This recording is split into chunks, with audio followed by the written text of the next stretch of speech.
Oranžové hřiště je projekt nadace ČES, který se věnuje podpoře sportovních a volnočasových aktivit dětí a mládeže. Jedno takové sportovní hřiště bylo slavnostně otevřeno v pátek 12. června i v Dobříši vedle pastoračního centra svatého Tomáše. Slavnostní odpoledne začalo vernisáží prací dětí z výtvarných dílen při mateřském centru Dobříše. Tak bych chtěla poděkovat všem rodičům, protože chci říct, že pro ty děti je nejdůležitější, když ty práce oceníte. Tak to je všechno. Děkujeme.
Starosta města Dobříše, magistr Jaroslav Melša, spolu se zástupcem nadace ČES a dalšími zástupci subjektů podílejících se na projektu společně přestřihli pásku a hřiště pro širokou veřejnost otevřeli. A samozřejmě přejeme, ať hřišťátko slouží šlapačko.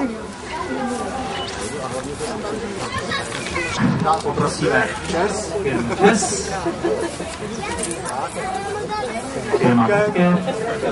Zemní práce,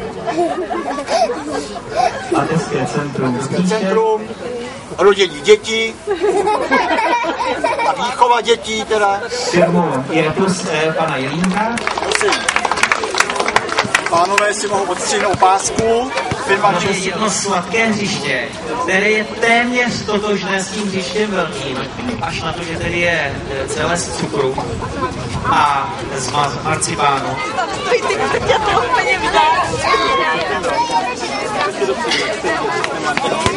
Můžeme se pozvat i dospělé, oni si přijdou taky rádi zahrát.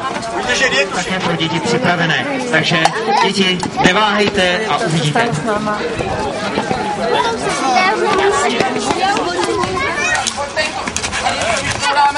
Kde? Pojď!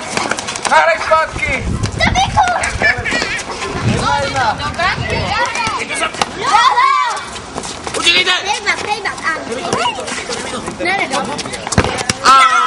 Máme vybitku.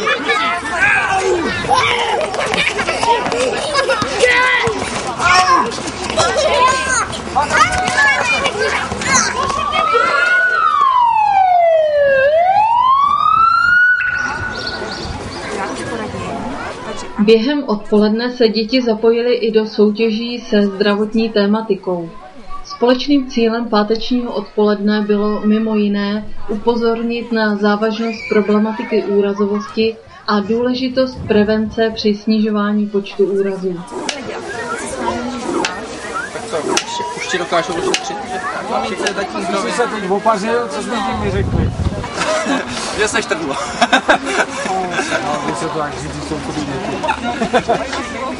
Tak, co bys si udělal? Nebo kdyby se opařil ty? To si s tím udělá. Tak něco aspoň víš, ne? Když se spálí. Namočíš to.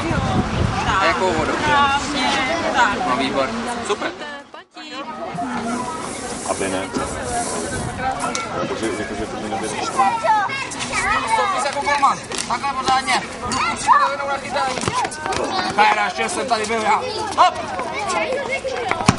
Všichni jsme si užili báječné odpoledne a po vysilujících sportovních kláních na všechny čekali voňavé buštíky.